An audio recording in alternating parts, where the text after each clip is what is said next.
আমার ভাই কবরে। পরকীয়ার জেরে আব্রাহাম খান ওরফে আলিম খান নামের পাংশার এক যুবককে নারায়ণগঞ্জে গলা কেটে হত্যার ঘটনায় জড়িতদের দ্রুত গ্রেফতার ও সর্বোচ্চ শাস্তি ফাঁসির দাবিতে মানববন্ধন ও বিক্ষোভ মিছিল করা হয়েছে। মঙ্গলবার 23শে ডিসেম্বর সকাল 10:30টার দিকে নিহত আলিম খানের বাড়ির সামনে মানববন্ধন কর্মসূচি পালন করেন এলাকাবাসী ও স্বজনরা। মানববন্ধন শেষে একটি বিক্ষোভ মিছিল করেন তারা।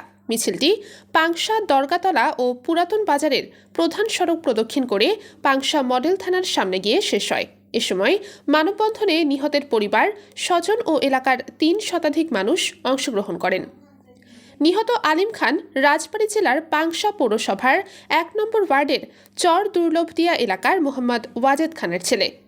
এ মানববন্ধনে উপস্থিত সবাই দাবি করেন আলিম খানকে পরিকল্পিতভাবে গলা কেটে হত্যা করা হয়েছে।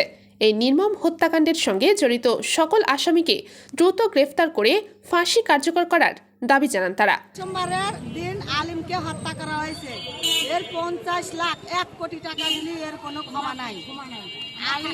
আলিমের হত্যার ফাঁসি চাই। মরিয়ম আব্রাহাম খান আলিমকে নিয়ে অনেক টাকা খেয়েছে, প্রায় 10 লাখের বেশি।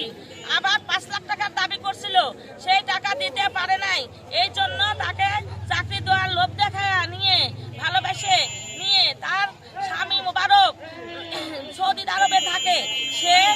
সে 2 দিনকার ছুটি নিয়ে এসে আমার ভাই ছেলেকে হত্যা করেছে এবং মরিয়ম ছিল, মরিয়মের ভাগ্নে ছিল, মরিয়মের আশেপাশে আরো ভাইরা ছিল, তারা লেগে হত্যা করেছে 10-12 জন।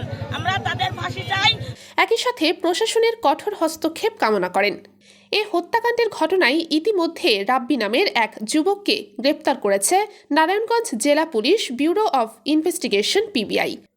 সূত্রে জানা গেছে আব্রাহাম খান ওরফে আলিম খানের সাথে গ্রেপ্তার আসামি রাব্বির খালা মরিয়ম আক্তারের সাথে পরকীয়ার সম্পর্ক ছিল। বিষয়টি পারিবারিকভাবে জানাজানি হলে আলিম খান রাব্বির খালাকে ব্ল্যাকমেইল করা শুরু করে। এরই প্রেক্ষিতে রাব্বি ও তার খালা আলিম খানকে হত্যার পরিকল্পনা করে এবং রাব্বির খালাকে টোপ হিসেবে ব্যবহার করে আলিম খানকে 2500-এ ডেকে এনে রাব্বি ও তার খালাসহ কয়েকজন মিলে পূর্ব পরিকল্পনা মোতাবেক দা নিয়ে নির্মমভাবে কুপিয়ে হত্যা করে মস্তক আলাদা করে এবং আলিম খানের পরিহিত জামা কাপড় খুলে নিয়ে মস্তক ও দা ব্যাগে করে পার্শ্ববর্তী খালে ফেলে দেয়।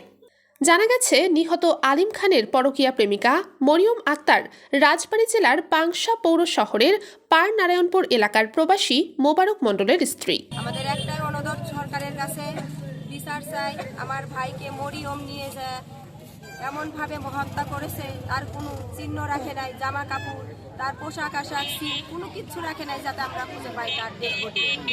মরিয়মের বাবার বাড়ি পাংশা উপজেলার কসবা মাজাইল ইউনিয়নের কোলানগর গ্রামে। কয়েকদিন আগে স্বামীর বাড়ি পার নারায়ণপুরে এলাকাবাসীর হাতে আলিম খান ও মরিয়ম আক্তার ধরা পড়ে। তারপর থেকে মরিয়ম আক্তার তার স্বামীর বাড়িতে থাকেন না, তার বোনের ছেলের সাথে নারায়ণগঞ্জে থাকতেন। উল্লেখ্য 15ই ডিসেম্বর ঢাকায় কাজে যাওয়ার কথা বলে বাড়ি থেকে বের হয় আলিম খান। তারপর থেকেই আলিম খানের মুঠোফোনটি বন্ধ ছিল। 17ই ডিসেম্বর আলিম খানকে হত্যা করা হয়েছে বলে সংবাদ পায় আলিমের পরিবার। 18ই ডিসেম্বর নারায়ণগঞ্জের 2500 থানায় মামলা হয়। গত 19শে ডিসেম্বর রাতে ঢাকার মধ্যবাড্ডা এলাকা থেকে একজন আসামিকে গ্রেপ্তার করা হয়। ফাঁসি চাই, ফাঁসি চাই, ফাঁসি চাই, আলিম হত্যার ফাঁসি চাই, ফাঁসি চাই, ফাঁসি চাই, আলিম হত্যার ফাঁসি চাই, ফাঁসি, ফাঁসি, ফাঁসি চাই।